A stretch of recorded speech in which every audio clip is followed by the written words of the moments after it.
এ ভাই এবার ভুলে গেছি এবং মাফ করে দে। এবার মতো কিস্তি দিতে না হলে মতো চাকরি চলে যাবে রে ভাই। আপা একটু বলেন তো জমেলা আপা কিস্তিতে দিয়ে যাইতে। 500 টাকা হাতিলাম গো জমেলা তোমার রূপ দেখিয়া।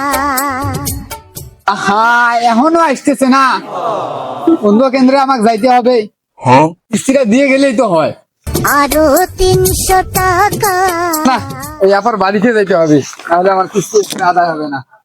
দেখিয়া গো জমেলা মাথার কেশে দেখি। হ্যাঁ এই জমেলা বা কিস্তির দিন আসলে বাসার থাকে না, লোন নেওয়ার সময় ঠিকই আমার কাছে দৌড়ায়, কিস্তি দেওয়ার সময় খুঁজেই থাকে না।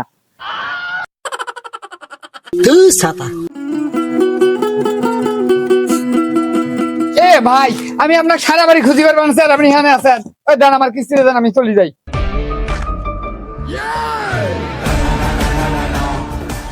এ ভাই কিস্তিটা দেন তো, আপনার বাড়িতে গেলাম, বাড়িতে কেউ নেই, বাড়ির তালা দেওয়া, আপনি কিস্তিটা দেন। কিসের কিস্তি রে? কিসের কিস্তি? কিসের কিস্তি মানে? আপনি আজব লোক তো, লোন নিয়ে খাওয়া শেষ, এখন কিসের কিস্তি? আসার সময় যে দেখি 30,000 টাকা তুললেন, কিস্তি দেন। আপনি তোর কার শেখা গরম করিম সেদিন লোন বলি কেন দিছিস? তুই না তোর ভাবিক লাগবে, তোর ভাবির বলে আইডি কার্ড, ছবি, টিপসই, যা আজকে তোর ভাবির কাছে। এ ভাই শুনেন, ঝামেলা করেন না তো, কিস্তি দেন, আমার সময় নাই। আর ভাবি মানেই তো আপনি। সুপারি তো ছুরিম, লোন নেওয়ার সময় তোর ভাবিক নাগে, আর কিস্তি দেওয়ার সময় ভাবি মানে মুই। অনেক খতরনাক লোক। এ ভাই এবার ভুলে গেছি এবং মাফ করে দে। এবার মতো কিস্তি দিতে না হলে মতো চাকরি চলে যাবে রে ভাই।